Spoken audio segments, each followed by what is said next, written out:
If you had to choose between the one person who finally makes you feel seen and the entire human race, who do you pick?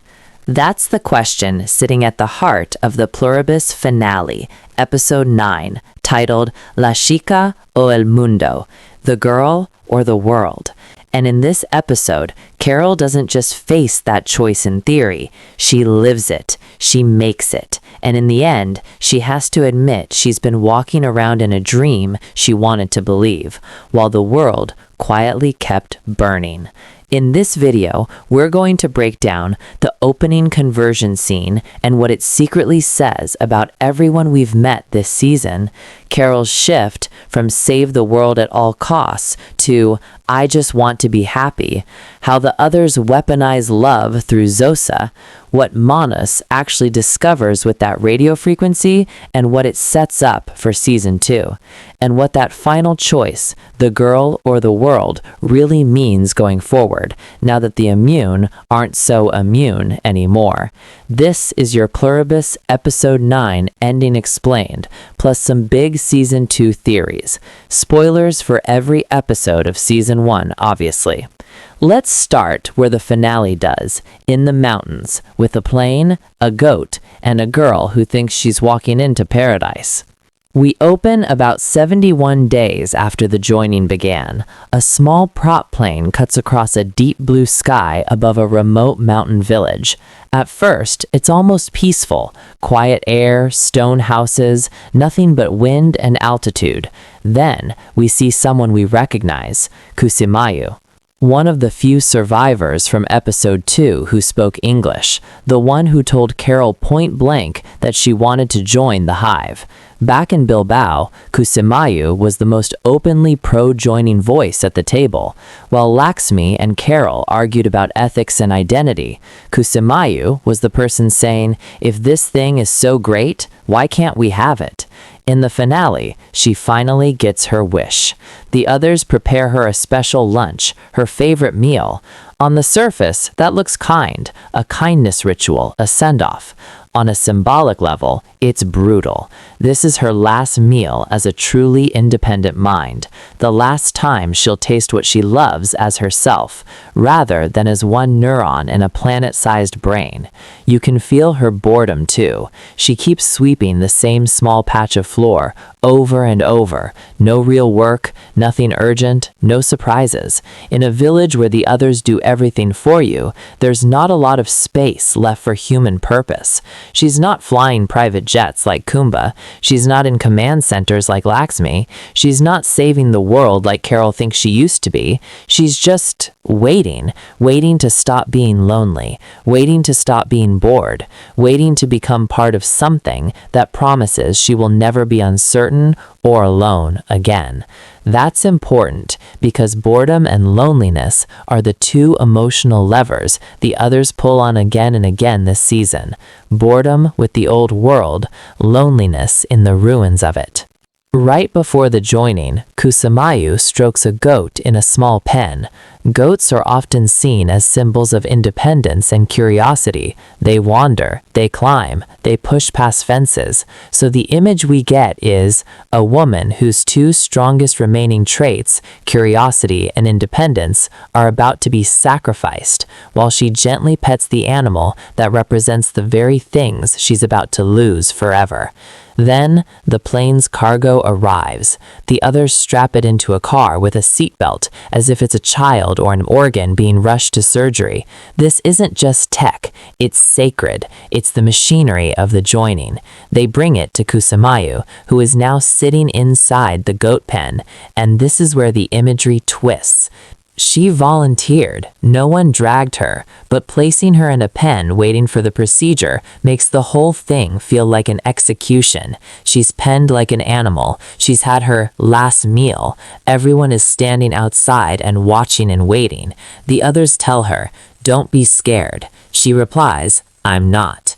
At that point, she's fully bought in. The promise of connection, of an end to isolation, outweighs any fear she might have once had.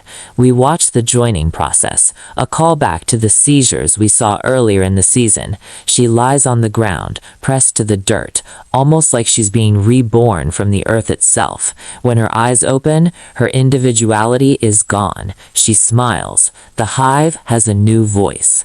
What's chilling isn't the seizure, it's what happens next. No one celebrates. Nobody hugs her. No one shouts, "You did it." There's no singing, no ritual, no embrace. Kusamayu just stands up.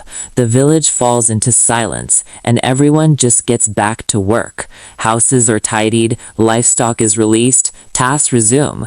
That is what it means to join. Your deepest, most life-changing choice is just adding one drop to an ocean. The animals being let out of the pen is the final gut punch. Kusamayu, the last human in that little village, used to be the one keeping the animals caged and cared for. With her now part of the hive, the others uphold their promise.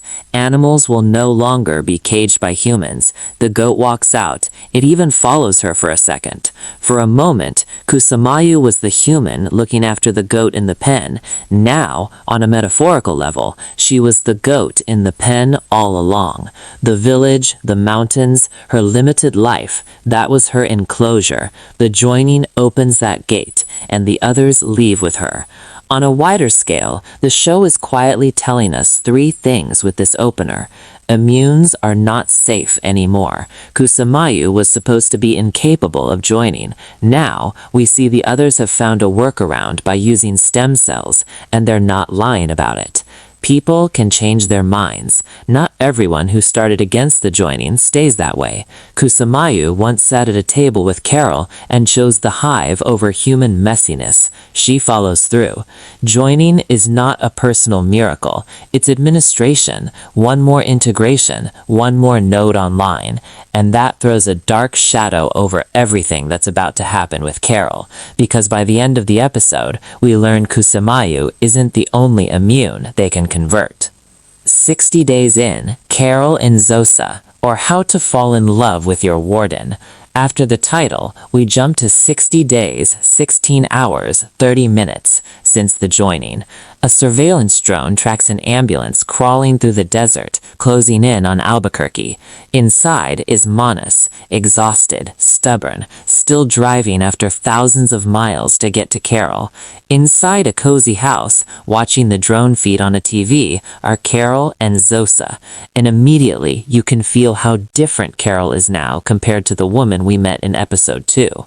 Back then, Carol was paranoid about being overheard, aggressively protective of human autonomy, barking orders at everyone in Air Force One, insisting the others step out of the room or turn off recorders. Now, she's on a coach, in a robe, watching her would-be ally get closer through a camera feed provided by the very hive she swore to destroy. She asks, "What does he want?" Zosa asks, "He won't talk to us." On its face, that's just practical. Manus doesn't trust the others. He's here to talk to Carol. But thematically, that line is a mirror. In episode 2, Carol didn't want to talk to them. She forced the others out of meetings, refused to let them listen in, manually flipped off recorders. Now, she's on the other side of that curtain. There's a delicate little gesture here that sells just how far gone she is. Zosa puts her hand on Carol's back and slowly moves her thumb in small circles. Comfort, intimacy, reassurance, the kind of casual touch you only see between people who are very close. A few episodes ago, Carol would have shrugged that hand off, snapped, or moved away. Now, she lets it sit there. She even leans into it. Zosa also corrects her own language mid-sentence. She starts to say, "We're thinking," and catches herself. "I'm thinking." That's a huge tell. The others always speak in plural, we, us, because there is no single I in the hive. When Zosa rephrases to I'm, she's not suddenly become an individual, she's performing individuality for Carol's comfort. It's like a customer service rep switching accents because they can tell what makes the caller relax. At this point in the episode, you can still ask, is this genuine care or polished manipulation? By the end of the episode, we know the answer. It's both, twisted together. The hive doesn't bring physical harm, but it absolutely has no problem weaponizing affection.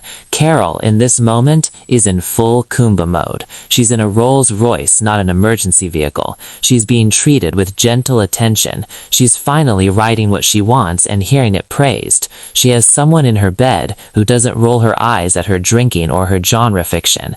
She's the same person who once snarled at Kumba for sleeping with the enemy, and now she is literally doing that, down to the details. And Zosa is the smiling, soft-voiced warden of this luxury prison. When Manas finally pulls that ambulance into Carol's driveway, there's a real sense of arrival. He's been our wandering prophet all season, road-tripping Cassandra, screaming about reversal tech while everyone else settles into their new arrangement. He steps out, sees the Rolls Royce parked outside, and there's this flicker across his face. Confusion, maybe disappointment. Kumba flew in on Air Force One. Carol swore she'd never take that kind of excess. Now she owns the wasteland equivalent. He, meanwhile, has stolen nothing. He's been sleeping in parking lots and abandoned buildings.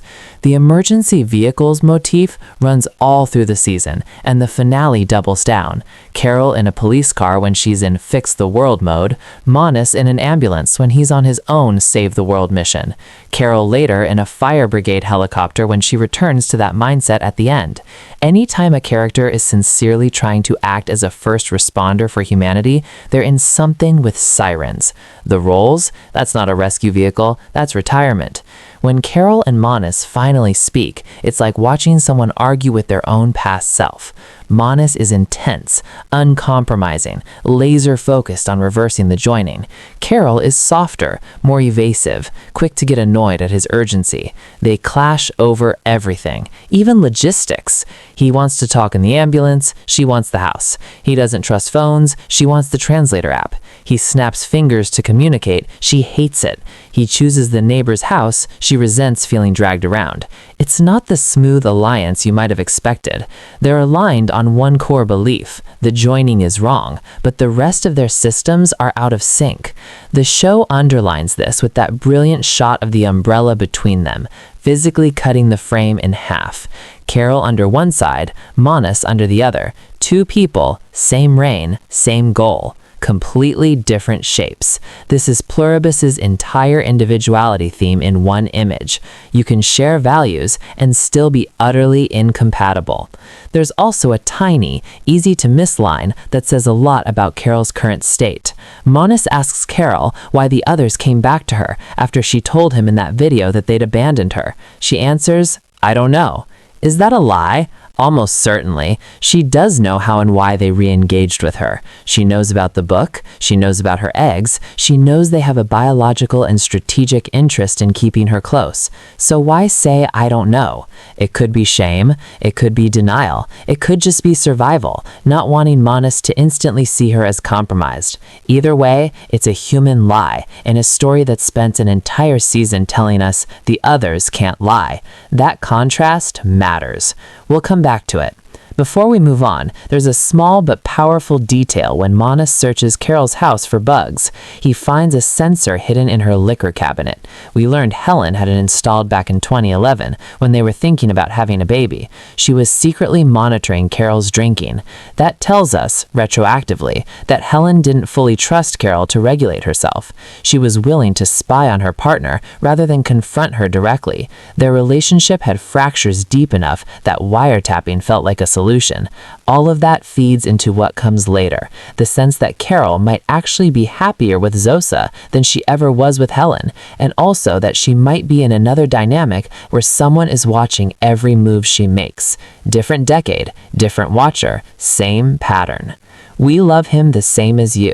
Carol realizes she's not special. The turning point in Carol's emotional arc isn't when they tell her about the eggs. It's when she realizes the love she thought was unique isn't. After the tense scene with Manas and Rick, which we'll get into in a second, Carol races back to her house, panicked. She wedges chairs against the doors. She hasn't done that since episode 1, when the joining began. In her mind at that moment, Manas is the threat. The man she called across continents suddenly feels more dangerous to her than the hive she's been sleeping next to. When Zosa returns, there's this quiet, devastating exchange. Zosa explains that when Manas asked her questions, she had to answer. The others can't lie. It's not in their nature. Carol snaps back. Yeah, to me, but to him? That's the first crack. Until now, Carol has half convinced herself she exists in a special space with Zosa. This is their house, their jokes, their little rituals, their bed. She hasn't really watched Zosa with other people. Her isolation has created the illusion of exclusivity. When Zosa finally says it out loud, "We love him the same as you," Carol is stunned. He's a stranger. You barely know him. And that's precisely the point. The hive's love isn't the human, selective kind. It's not earned. It's not grown over time by shared experience. It's universal, undifferentiated attachment. The same affection for Manas as for Carol. The same affection for Kusimayu as for Kumba. The same affection for an ant for a human, as Manas pointed out earlier. Carol ignored that when Manas first flagged it. She doesn't get to ignore it here. You can see the entire logic of her relationship with Zosa in her eyes. If everyone gets the same love, then no one is special. And if no one is special, then what exactly does it mean when Zosa says, "I love you"? The answer is, it means we love you, the way we love all things, and we want to incorporate you into us. It's affection as assimilation. That's why when Zosa later says, "You have to do this because we love you, because I love you," the "I" suddenly feels like a scalpel instead of a caress. Zosa is toggling between we and I, depending on what will work on Carol emotionally. It's not that there isn't some genuine tenderness in there. It's that the tenderness is always serving the biological imperative. Spread, connect, absorb. Love isn't the point. Love is the tool. Manas, Rick, and 86130. How to talk to a hive or kill it. Let's go back to Manas in that neighbor's house, because the radio scene is one of the most important pieces of setup for Season 2. Zosa lies down, bracing herself. She knows something bad is coming. Manas has called for another joined person to come over, Rick this time. He's seen these freeze episodes back in episode 2, when one of the others went rigid under stress. He's testing a theory. If you push a node hard enough, does the hive's signal flicker? We see Rick enter a kind of locked up seizure state, body frozen, eyes gone. We've watched this freeze before, but this time we have something new, a radio. Manas tunes it to 86.130 megahertz. As Rick locks up, the radio static starts to pulse. The sound changes in rhythm with his altered state. When the others pull away, disconnecting to protect the hive, the static spikes. When they return, the static settles. What Manas has likely found is one of the frequencies the hive uses as an electromagnetic backbone for communication. Not the literal voice channel maybe, but a carrier wave that tracks when they're pushing signal to a body or withdrawing. We've already heard about electromagnetic fields, node networks, and subconscious radio chatter between members. Now we have a frequency, a correlation between that frequency and their level of presence, a hint that if you could introduce a wave of the same frequency out of phase, you could jam it. That brings us to the word the finale quietly drops, current antinode. In electrical theory and wave theory, an antinode is the point where amplitude, the height of the wave, is at maximum in a standing wave pattern. Introduce another wave of the same frequency with opposite phase, and you get massive interference. Massive interference, potential collapse of the original pattern. If the hive relies on something like that to maintain its link from mind to mind, then what Manas is doing here isn't torture for the sake of it. It's crude, desperate research. He's trying to identify where the hive signal is loudest, see if physical stress on a node makes the signal adjust, find a way humans could could eventually either listen in or jam those frequencies. Carol doesn't see that. All she sees is a man frozen, hurting. It's important that we experience that scene through both of them. Manus, hunched over the radio, eyes wild, convinced he's close to a breakthrough. Carol, watching someone convulse, hearing the static scream, finally firing a gun into the wall just to make it stop. The sound design sells the stress. The radio climbing into this horrible, high-pitched buzz. Manus muttering to Rick that I know you're there, I can help you, even though Rick almost certainly can't hear him in that state. The bang of the gunshot snapping us and Rick out of it. It's not clean science, it's not ethically neat, but it does what good finales do. It puts a new tool on the table. By the time we leave Albuquerque, we know. Manus has a frequency. He has proof the hive reacts when you mess with a body tied into it. He has at least a conceptual model of how interference might work. Combine that with Carol's return at the end, and Season 2 suddenly has a clear direction. 2 immunes, one with a radio and equations, one with access to the hive's emotional blind spots. It's ugly, it's imperfect, but it's a start. The girl, Carol's holiday, left hand of darkness, and the egg bombshell. When the others sense Manus as a live threat in the town, they do what they did back in episode 2 when Carol caused trouble. They pull out. Phones glitch, connections drop, bodies go limp or evacuate, and Zosa invites Carol to do what she thinks will keep her safest. Come with me. This is the choice speaking. Girl or world.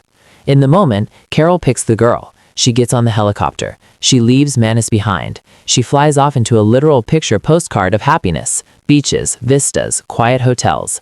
On these little trips, Carol looks genuinely happy in a way we rarely, maybe never, saw her with Helen. She jokes, she drinks without being judged. She writes and gets to hear, I love it, instead of it's fine. She even does small acts of care, like opening doors for Zosa.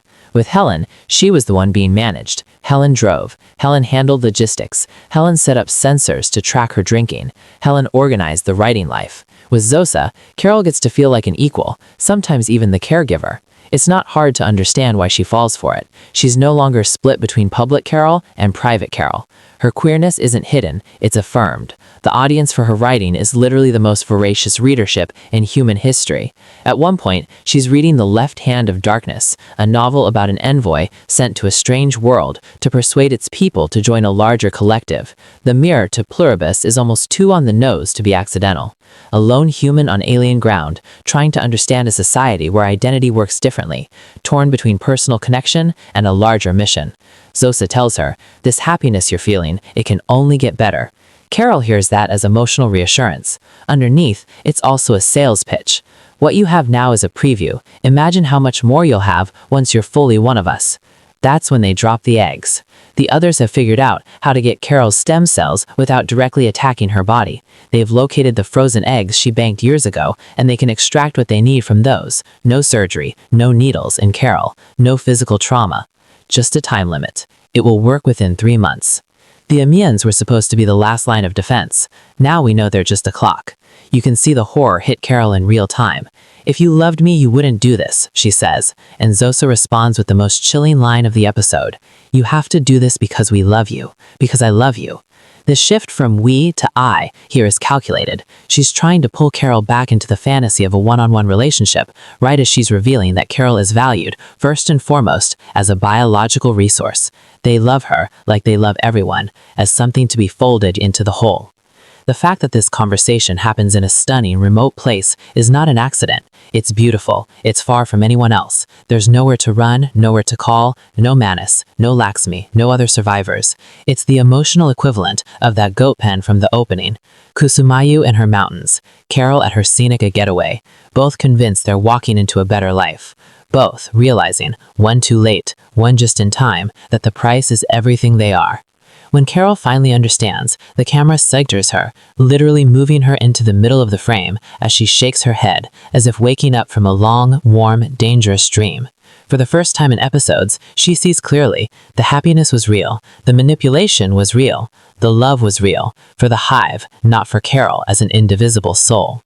She gets on a helicopter not to flee into another fantasy, but to go home. Back to Manus. Back to the problem. Back to the world. The atomic bomb on the driveway. A gift, a threat, a reminder. When Carol returns to her house in Albuquerque, something is waiting for her in the driveway, a massive container containing an atomic bomb. Weeks ago, the others told her, "We'll give you anything you want, a grenade, even an atomic bomb."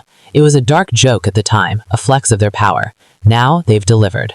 On one reading, it's a twisted love letter. You're upset? You feel powerless? Here's the ultimate symbol of human power, the old world's favorite god, annihilation itself.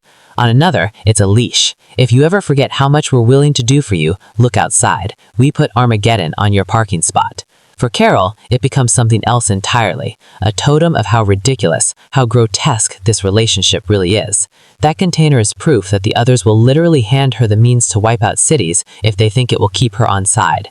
Proof that seduction can come in the form of love and in the form of pure, unearned power, and a physical object that will now sit in her daily line of sight, reminding her not to drift off into fantasy again. She went away for the girl. She came back for the world. The bomb is both the temptation and the warning. Right before she walks back into Manus's workspace, we get that slow push-in on her face, that small head shake. The holiday with Zosa, the books, the beaches, that was the dream. This cluttered house with scribbles about electromagnetic fields, an exhausted man, and a 3-month clock ticking, that's reality. 74 days in. Carol plus Manus equals the new resistance. We cut to 74 days, 18 hours, 30 minutes. Manus has stayed in Albuquerque. Why? Because it's one of the few places with no others present, a blind spot in the Hive's coverage. He's taken over that empty house and turned it into a lab. Notes about electromagnetic fields, scribbles about current antinodes and loops, equipment tuned to frequencies, trying to map when and where the Hive is strongest. We talked earlier about antinodes, points of greatest amplitude in a standing wave. Introduce a second opposing wave, and you can create destructive interference.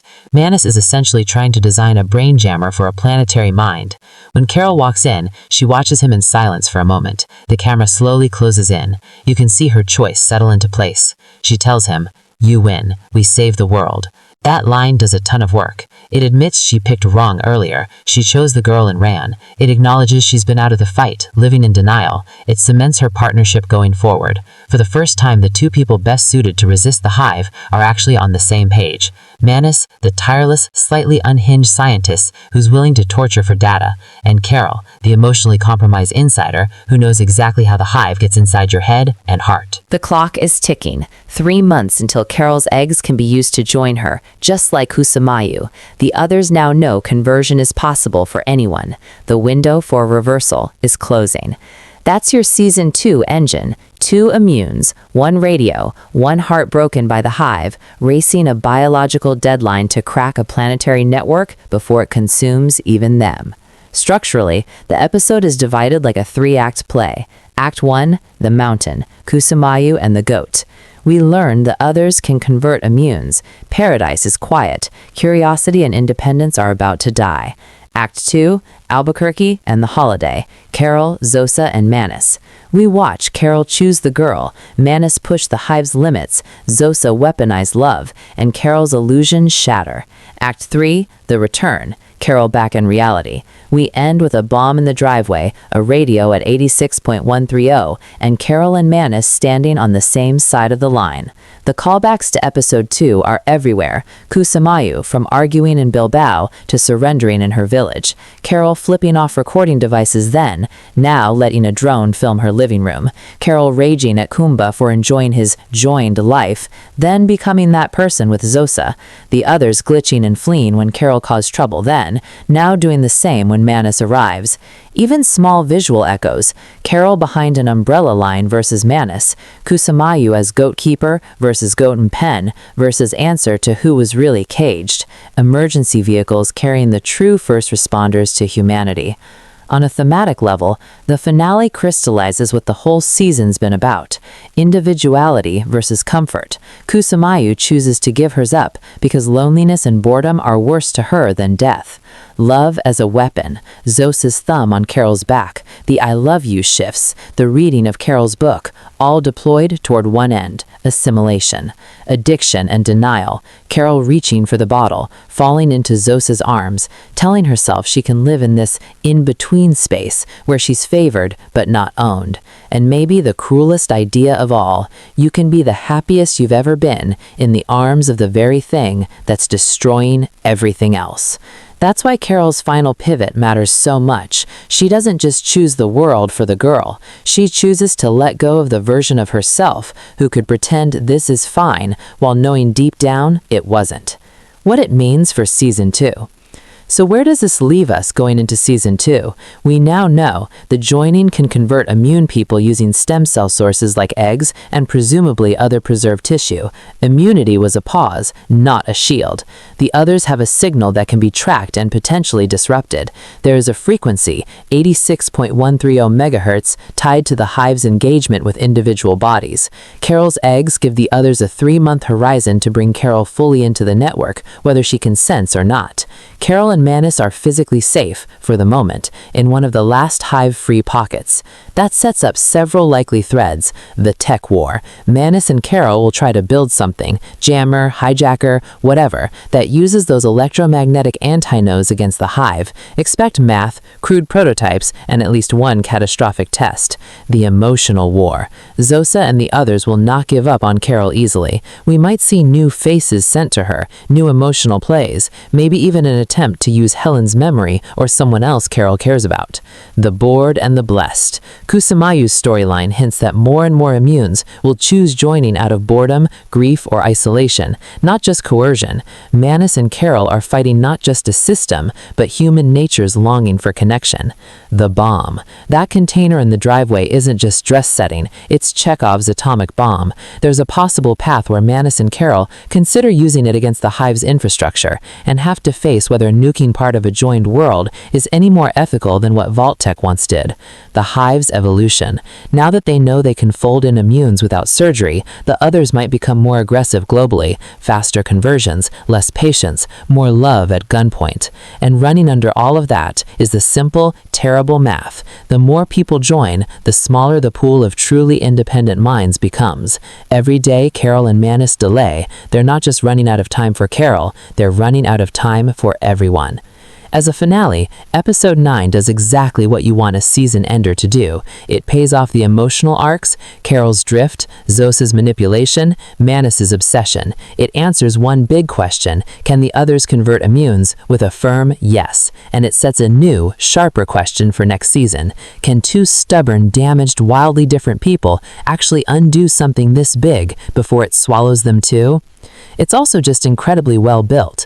The goat and pen imagery at the start, the umbrella between Carol and Manus, the bomb on the driveway. Thank you for being a friend playing while Carol is passed out drunk alone on her couch, her friend being the bottle. The way Zosa's small thumb rub on Carol's back becomes in hindsight one of the nastiest uses of touch in the whole season.